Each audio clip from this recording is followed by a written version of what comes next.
Welcome, everybody, to another episode of Forever Faithful Podcast. I am Brandon Freniel, joined by my co-host, Christian Dyer. How's it going today? Good, man. How about you? Good. It's been a while, but we're back. We're ready to talk about the schedule. Schedule was released last Wednesday, so we're here to talk about it a little bit and get some predictions on the season and what the record's going to be for the 49ers, and talk a little bit about the rookies training camp on Friday. So you want I'll pull up the schedule real quick and we'll go over each game. What do you think? Sounds good to me, man. Let's do it. All right. Boom. Go ahead. Do this right here. Boom. All right. So week 1, we got the Detroit Lions in Detroit. 10 o'clock game. We think saying a W or no? Well, oh yeah, that's definitely a W. I'm not even hesitating about that one. Even though it's an early East Coast game, I still think that's a W. Same. I think you want to give like maybe a score at all, or let's see. First game, so it's probably a little sloppy, maybe getting things in order. I'd say 27-10. 2017. Okay. All right. Week 2, we play against the Philadelphia Eagles at Philadelphia. I say another W on that one. Oh yeah, dude, I 100% agree. It's definitely a W. Mm-hmm.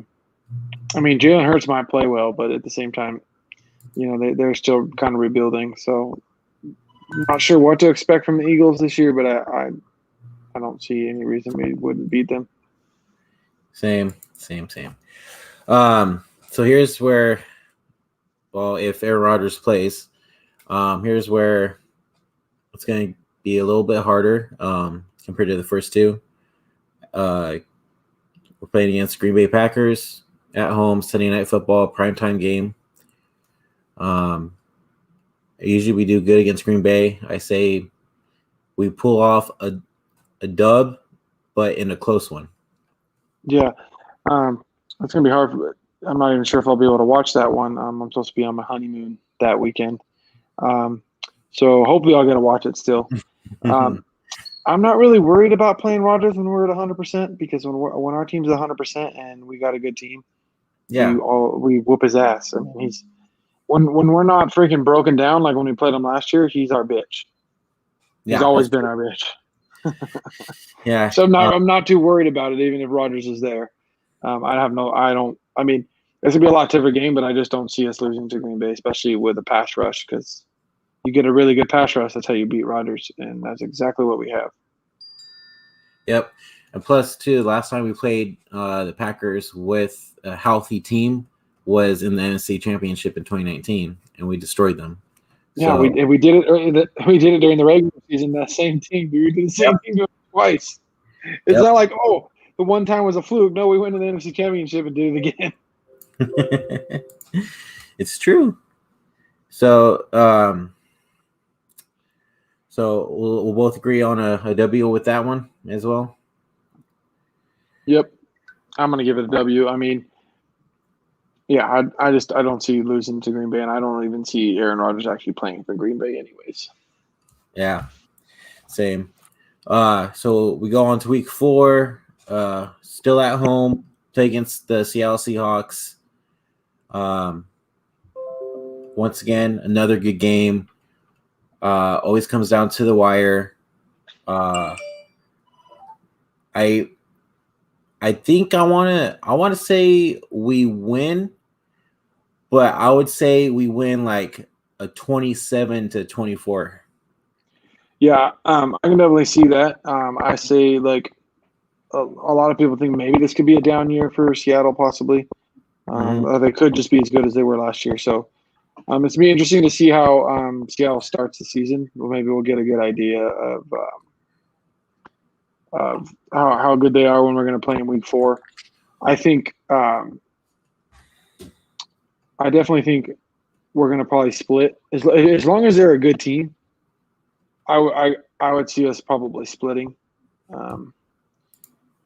Since we've been good, we split. It's like Wilson has a good record against us, but most of the time he's played us, we've been terrible. So Yeah. I definitely would say I'd give it, since it's at home, I'd give it a win. You're probably right. It is probably like a 27-24, maybe 31-27. It really just depends on how well they're blocking for Russ. Yes, definitely. But their defense doesn't scare me, so I feel like we're going to be able to run all over their defense. Yeah, I feel like the past couple years, Seattle's defense hasn't been that great, and also too, especially last year, the O-line for Seattle has been iffy, and I mean Russell has said it too. He complained about it, So I mean, it's going to be interesting to see, especially with Bosa back and then Sosa too on the other side. That's going to be a really good game to watch for sure. Yeah. Oh yeah, definitely. But we'll go on to week 5. We play at Arizona against the Cardinals. I feel like we have issues with Arizona a lot, especially with Kyler Murray always running. I do too, but we normally beat them. I mean, I'm surprised when we didn't beat them week 1 last year, but we normally don't have too much of issues with Arizona. But the way that they did during the draft and during the off season makes me a little more worried. So I'm kind of that one's kind of a toss up for me, especially because it's on the road. I would want to say it's a win, but I don't know if it comes off bias. We're going to win them all. But that one, it just depends. It depends on how good the Cardinals look, because, Murray didn't really progress last season. So, I mean, unless he actually progresses as a quarterback this season, I'm not sure exactly what to think, just because I think Kingsbury is a freaking idiot and he's a terrible coach, and he doesn't scare me at all. So I'm just going to say, as of now, I'll give it a win, just because I'm not really worried about Kingsbury, and he doesn't, the fact that he doesn't scare me, and I don't know if Murray is going to progress this year or not. So I'll stick with a win for now, and we'll just kind of have to see how Arizona starts the season. But for now, I want to give it a win. Okay. Yeah, I could see a win as well. I think my only issue is Kyler throwing on the run. That was the issue for us in week 1 last year. And also too, Arizona did stack up a little bit, during the draft and everything. So it's going to be crazy to see, but I still think they'll get a W for sure. If anything, they probably, I say they could possibly split it as well for the season series. But then again, I could say they could sweep them as well. We just have to see how they start off, Yep, exactly. So we also got to see how we look too, Exactly. I'm assuming we're going to be 2019 for them, so that's why I'm giving wins, but that's what I'm going off of. Yeah, that's what I'm hoping as well. So once again, this irritates me every single year that we get an early ass bye. We get an early bye, week 6 bye week. Especially with another game added on, I feel like this doesn't help us at all. It's ignorant on the league's part, if you ask me. I mean, Yeah. You add another game on, and then you freaking give us a bye that early? Like, really? Yeah. Playing 17 games, Yeah. and you give us. I was going to say too, and then we come back from the bye week and we play against the Colts on a primetime game. I mean, I'm not worried about, Carson Wentz, but I'm just saying it's still, early, and I don't know. Like, I feel like I was hoping like maybe a week 8, week 9 bye week, but it is what it is. But speaking on which, let's go on to the Colts game. It is a Sunday night game at home. What are you feeling about this one? Because I know it's Carson Wentz at QB. It's hard to tell which Carson Wentz we're going to get because we don't know yet. We haven't seen him play with the Colts yet. But we got to remember the Colts defense is damn good. Like, hell yeah. They have one hell of a good defense. So that's what I'm worried about. I'm excited to kind of see how offensively we match up against their defense. And, this is going to be kind of a motivation game for Buckner. It's his first time playing us since the trade. Yep. So it's hard to pick because it could go either way. It's like, okay, is Carson Wentz going to come out balling, or is he just going to be trash? And then, the Colts aren't going to be that good because they don't have a quarterback. They're going to struggle offensively. So it really depends on how well the Colts offense is, because this could be a shootout kind of a game. But also Jimmy G, assuming Jimmy's the starter this year, is pretty good primetime games. So I wouldn't see any reason why Jimmy wouldn't play well. But I'm kind of a toss up for this game because I'm not sure. It's some of these games are hard to pick because we don't really know the other teams. Some of these teams you can't really base them off of last year because of so many changes. Exactly. If it's Phillip Rivers still at quarterback, I'd say we win. I don't know which Carson Wentz we're getting, so it's really even hard to choose. Yeah. I want to say it's a win, but I easily could say it's a loss. Well, here's my thing too, because we even talked about this in the group chat, and I've seen it a lot on Twitter. People have been saying like, maybe Trey Lance does start after the bye week, or but I mean, like again, who knows? I don't see it happening. I think Jimmy G starts the whole season. That's my personal opinion, and honestly, I think that would be better, right? Especially for Trey. I'm fine. Like, so, if they wanted to start Trey week 1 because he won, fine. But I'm not a fan of starting him in the middle of the season and starting him after a bye week against probably a top 5 defense in the NFL is really stupid. Yeah, exactly. Like, I'm sorry, but one of the better pass rushers and better defenses with one like great linebacking core. Like, no, don't.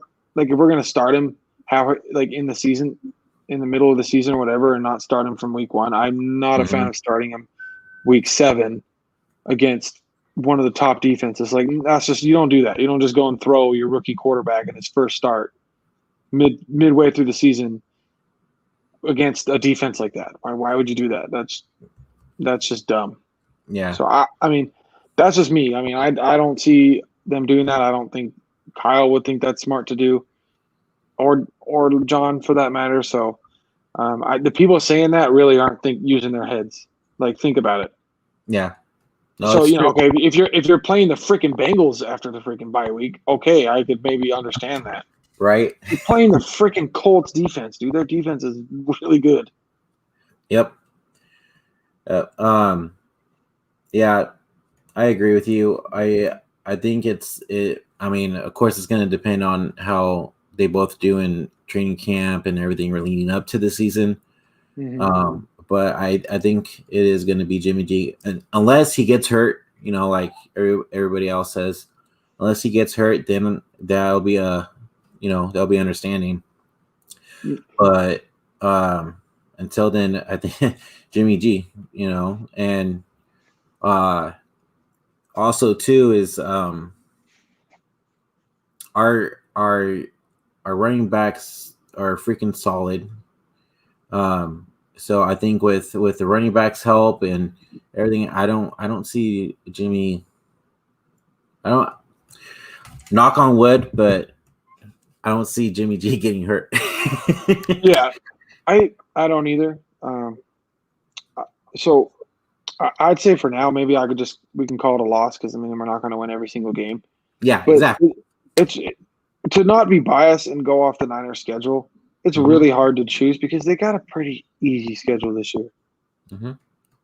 Like the only team that scares me on the whole schedule is the Colts because of their defense. I'm not scared of any other team. Like That's maybe true. the Rams are a little better, but how am I supposed to be scared of the Rams when we literally haven't lost to the Rams in how long? We swept them last year, and that was with We swept them in 2019 as well. Yeah. So I don't even remember the last loss we had against the Rams. So it's like, maybe the Falcons are better and they could be a scary team. And then obviously splitting in our division with the Seahawks maybe, but it's really hard to pick a loss because none of these teams scare me because of what I've seen in the offseason. Like maybe Fields is a baller and the Bears are good, but it's really hard to pick wins or loss. Like not pick wins for me on this schedule because the schedule's freaking easy. Like the only schedule I've seen that's easier is the Buccaneers. You know what's funny too is we haven't had the Bucks on the schedule for at least 4 years now. Yeah, and I'm not even gonna lie. Like I kind of wish we played them this year, dude, because I want to play against Tom Brady so bad. The NFC Championship. Yeah, that's what I was thinking too. NFC Championship. If the Niners are in 2019 form, NFC Championship against Brady, and it would be freaking phenomenal. It'd be so much fun. That would be a Super Bowl game right there. Oh, dude, that would be so much fun. Even if we lost, it would be so much fun to watch that game. Mm-hmm. Man, that would be amazing. Sure. But let's go ahead and go on to week 8 at Chicago. Justin Fields. What do you think? What are you thinking? If he's playing, I give the Bears a good shot. Their defense is not bad. It's hard to know what their offense is going to be because they have the talent. Like they don't scare me, but they could beat us. It depends if Fields comes in and plays. It'd be very interesting if he does, because if he does, it's a game where he's like, all right, well, I'm going to make you guys pay for passing on me type of thing. Chip on the shoulder kind of game for him. Yeah. So I think we'd win the game, especially if Andy Dalton's the quarterback. I think we're going to win the game. I'm not even worried about it. So for now, I'm just going to go with a win because we have no idea what's going on with Fields. So for now, I'll go with a win, which we could be at 6-1 so far. 6-1, yeah. After 8 weeks. So, So that's. I don't see us losing to them unless Fields is the quarterback. That gives them a whole new dynamic, especially if he's playing well. We could lose, but as of now, with Andy Dalton, I don't see us losing to the Bears. Yeah, I'm gonna say the same thing. Like you said, until we figure out what's going on over there, I'm gonna say a win as well. Especially because with the way our defense is, I'm not worried at all. Week 9, we play against Arizona at home. At home, a win. Huh? I just say a win because if it's at home. Yeah, I was gonna say that too. But it could be freaking something. Yeah, I know. There's a good chance we finish 3-3 in the division. Yeah, that's what I was thinking too. We could just split it and maybe say we lose week 5, lose on the road, win at home. Could make sense. Either way, maybe I feel like we're gonna probably win 4 games in the division, but we could easily go 3-3. It's hard to tell. It's gonna with the Cardinals, it's really gonna have to be a wait and see kind of thing. Yeah. We got Because remember when Verrett was healthy though, he shut down Hopkins, but he was not healthy. He wasn't healthy one of the time when I think in week 1 when Hopkins freaking lit us up. Mhm. So if Verrett's healthy, that was week 1 too. I don't see any reason that he doesn't shut down Hopkins again. So, and he's their biggest weapon. I'm not really scared about anything else other than maybe Murray's legs. So it's definitely going to be hard, but being in our division, it's hard to say we're going to sweep everybody. So I would say if we're going to sweep anybody though this year, it's going to be the Cardinals over the Rams. They're the weakest team in the division. Oh yeah, I think they're the weakest team in the division. With Stafford, the Rams are going to be a whole different story. That's true. Yeah, that's true. So, but hey, didn't Arizona got AJ Green, didn't they? Yeah, they got old, broken, beat up, old man AJ Green. He ain't the same AJ Green. It just depends. We got to wait and see how AJ Green is because he's not the same AJ Green. Mm-hmm. So we'll just have to wait and see. I think we'll get a good idea in week 5. It'll be really fun this year to keep tabs on our division opponents and see how they're doing. Like I want to watch all their games week 1 and see how they play. Yeah. Kind of see where they're at. So yeah, it's gonna. I'd say we sweep the Cardinals, but I say we split the other two. The Rams. Split the Rams, split the Seahawks, finish 4-2 in the division. I kind of wish we had 2 primetime games with the Seahawks. Those are always fun to watch. You know what I mean? Yeah, I think that they.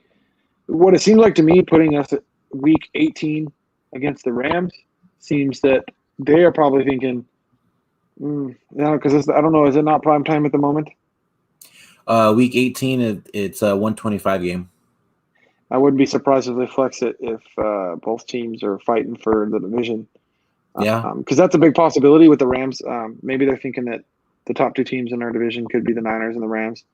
They could easily flex that spot. That's true. Because honestly, freaking our division should have a primetime game come week 18 because this division is going to be a battle for whoever wins it. So we have the hardest division in the NFL. Oh, dude, we easily could have because they added another. If they're keeping the same format, we get 3 wildcard teams now, right? Instead of 2. Yes. We could easily have the whole division in there. Yeah. That's true. How good our division is. So it just depends. I think we win the division just because I think we have a freaking easy schedule. But I'm going to go definitely win against the Rams, week 10. Mm-hmm. So then we go to Jacksonville at week 11. Trevor Lawrence against our defense, against our pass rush. I mean, we're going to win that game. I'm not really worried about losing to Jacksonville. We're going to win that game. Hey, you got to worry about Tim Tebow though. Yeah. I don't see us losing another game until. I mean, I think we lose in Seattle, so I think. I'll be completely honest with you. I think we lose against Tennessee. Bullshit. Because their defense is demolished. They literally freaking they're destroyed their whole defense. They let everybody go. Like, I don't know, but what are we got to be scared of? I'm not scared of Derrick Henry though. You're not? No. That fool is a freaking monster, man. Yeah, well, not every freaking defense has Fred Warner either. That's true. Or freaking Dre Greenlaw. So not really worried about Henry. Henry's a beast. Doesn't mean he's going to run all over us. Yeah. He can run all over. He can run all over like his division. when he runs for 200 against Houston, but he's not going to run for 200 against us. Yep. I mean, let's just put it this way. What do you think our record's going to be like come the end of the season? Okay, so I had us what? Losing to the Colts, so that would have been one. Like 6-1. Losing to Seattle, I would have said losing to Seattle, splitting with Seattle, splitting with the Rams. Yeah, dude, I have us losing. As of now, I have us losing like 3 games, and that's going off 2019. I could easily see 14-3. I've been saying that too since the schedule came out. 14-3. Yeah, 14-3, or possibly 13-4, but it could flip flop it. But I might not say that if the schedule's harder, but the schedule's freaking easy. Like the Bengals, the Falcons, Tennessee, Houston, the Vikings. Their quarterback's going to be in Houston. Yeah, we don't even know what's going on. But and then Tennessee, I got to watch them play first because I don't think they're going to be as good as the past 2 years. Yeah.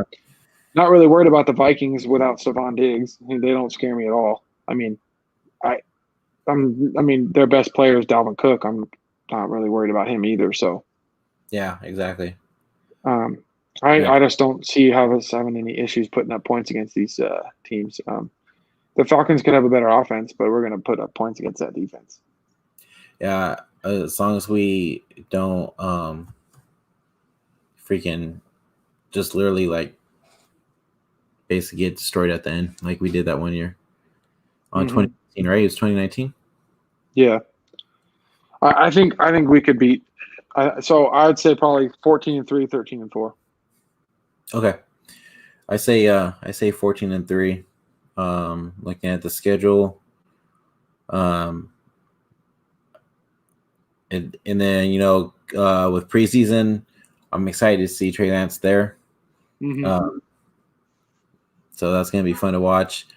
And speaking of Trey Lance, they had their rookie training camp on Friday.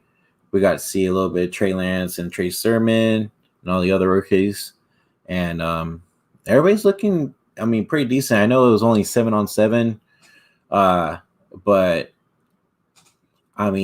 Trey looks like he already fixed his throwing. He doesn't bring it all the way down anymore, and it comes out a lot faster. I like seeing that he definitely has been working on his release. You could definitely tell in the videos that it's gotten better. I think it's only going to improve. It's crazy to see how fast he seems to improve. Like, this guy is so freaking smart. He's so good at just like knowing what the heck he's doing and having control. Like, we literally were watching his film and like even watching the pro day where he was kind of having a little bit of more of a dip. Sorry. And we're in freaking rookie mini camp and he's already looking like he's cleaning it up. So it's pretty exciting to see how quick of a learner he is. I'm hearing that he's getting a hold of the play, he's getting really the playbook down pretty good, pretty quickly. I'm excited because I want to see how he is in the preseason. I definitely got to watch those games just because, like, if he's can do everything Jimmy does, I'd rather just run it with Lance because he opens up the run game to a whole new level. Yep. Like I could see us even freaking winning 15 games if he is able to read the field and make the plays just because of how much it opens up the rest of the offense with having his legs. Yeah, exactly. Like I could be wrong. He might not be ready, but I'm just saying, like, with how easy that schedule is, man, I do not see any reason why we couldn't freaking start him. Yeah, I still think Jimmy's going to start, but I don't see any reason why we couldn't start Lance. Yeah. Well, here's a little video of Trey on Friday during his training camp. As he doesn't bring it down at anymore like he did in college. Yep. It was a nice release. It looked good. Dude, it comes out so strong. It's crazy. He has amazing arm strength, dude. He's just, and I know everybody's trying to compare him to this person, and as of now, I don't know who to compare him to. It's just hard because, with that arm strength, but it's not like he's arm strength and skinny. He's freaking he's a big guy. Yeah, he Like, is. Like, so, it's funny though. I saw on Twitter somebody trying to compare him to Randall Cunningham. I saw that but too. I was kind of like, whoa, pump the brakes. Let's not freaking compare him to one of the greatest dual threat quarterbacks of all time. There, let's slow it down a little bit, Right? because like even as a Niners fan, I still think that the greatest dual threat quarterback of all time is Randall Cunningham, and I put him above Steve. Like Steve's, freaking fantastic, but when it comes to like full dual threat, dude, Randall Cunningham is unreal. I mean, it's sad he never won a Super Bowl, but if you watch that guy's highlights, holy crap! When he was doing in the '80s, Yeah. Oh man, dude, he's one of my favorite quarterbacks for sure. So I was like, when people were comparing him to Cunningham, I was like, slow it down a little bit. I mean, he's got the arm strength, like some like Cunningham and like. But I want to see in the game. I want to see his ability to sling the ball downfield and stuff. That's what I'm excited to see. Is when we get a chance to see him do some downfield throws, I want to see his ability to throw and his accuracy compared to his arm strength on how well he can zip it. Same. I'm really excited to. Oh man, I just want the freaking season to start already, man. For reals, dude. Me too. I'm just like, I'm like dreading this right now, dude. Like, it's so hard. It's so weird to think like, okay, you're seeing Lance, and it's like, it's hard to think. Do you really draft a guy that you don't think is ready, like that, to where like Wilson and Lawrence are going to be starting right off the bat, and then Trey's just going to sit. It's like we're going to see more and more as it goes on, but it's like, is he ready? Because I mean, they could easily just cut Jimmy and save even more cap space, and maybe sign some of the guys that are going to be coming up the next year. So I don't know. I don't have a problem with starting Jimmy too, if we're going to, just because it never hurts to have the young guys sit for a little bit too, because it's always good for him. But I mean, if he's ready, he's not going to be any worse than Jimmy. So that's where I'm kind of torn. Not going to be any worse than Jimmy, but there's a possibility he could be better. So yeah. Just real fast, I want to go ahead and share this real fast. If you guys go on to the 49ers Hive Teespring website, you get the new merch Treyway. They got sweatshirt. We got sweatpants, freaking coffee mug, and t-shirts and everything. Go ahead and check out the website. I'll leave it in the comments below. So go ahead and check that out. But yeah, so check that out on our 49ers Hive merch store. Really good stuff there. Everything Trey. Speaking of which, got my jersey finally. Yes, sir. Let's go. Yeah. I got my Trey area shirt. Yeah, wore it the other day. Nice. I did want to bring up the other. I think the other one that I liked for the rookies was the rookie out of Oregon, the cornerback. Oh, tell you right now. It's hard to pronounce his name. It's like Lemonnier or something.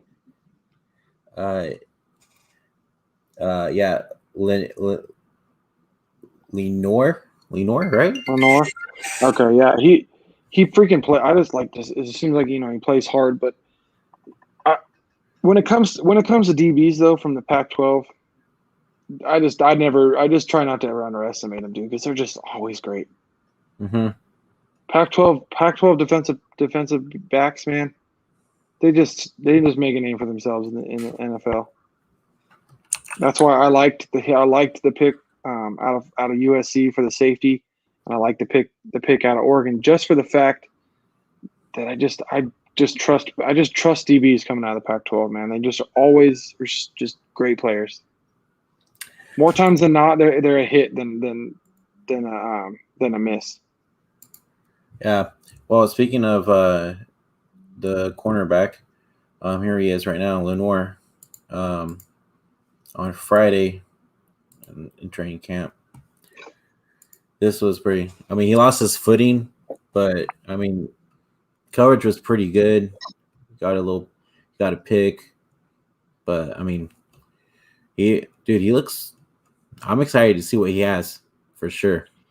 I mean, just look at the tenacity he's moving with. You know, he's trying hard. You can tell. Yep. But you got a guy like him coming in the 6th round out of Oregon, out of the Pac-12. You know, for what I think, which is a conference known for defense. Mm-hmm. You know, there's some offense sometimes, but I mean, I think like a lot of good defensive players come out of the Pac-12. So, guy coming out of the 6th round out of Oregon, chip on his shoulder. You know, he's already looking like he's playing hard. I think we found some pretty good mid-round gems. I'm hearing really good stuff about the safety too out of USC. I didn't get to see any footage of him, but I'm excited for him too. When it comes to the Pac-12, at least with me, I'm always excited for the freaking guys playing DB out of the Pac-12 because they never disappoint. At least more often than not. Maybe people might still be mad because Taylor Mays didn't really pan out back in the day. Yeah, I know. Out of USC, we took him out in the 2nd round, but I definitely like the guys coming out of the Pac-12. So I'm excited, and then I'm definitely excited for for how smart that corner out of Michigan is. Seems like he's a pretty smart guy. And I like how much confidence he has. Same here. I feel like he's going to be on the starting roster for sure. I feel like. Yeah. But yeah, man. I think that's going to do it for us tonight. We just want to come on here because it's been a while and just talk about the schedule and see how the rookies did on Friday at training camp. But we're going to catch you guys next time. Make sure you follow us on Instagram, Forever Faithful Podcast with 2 I's.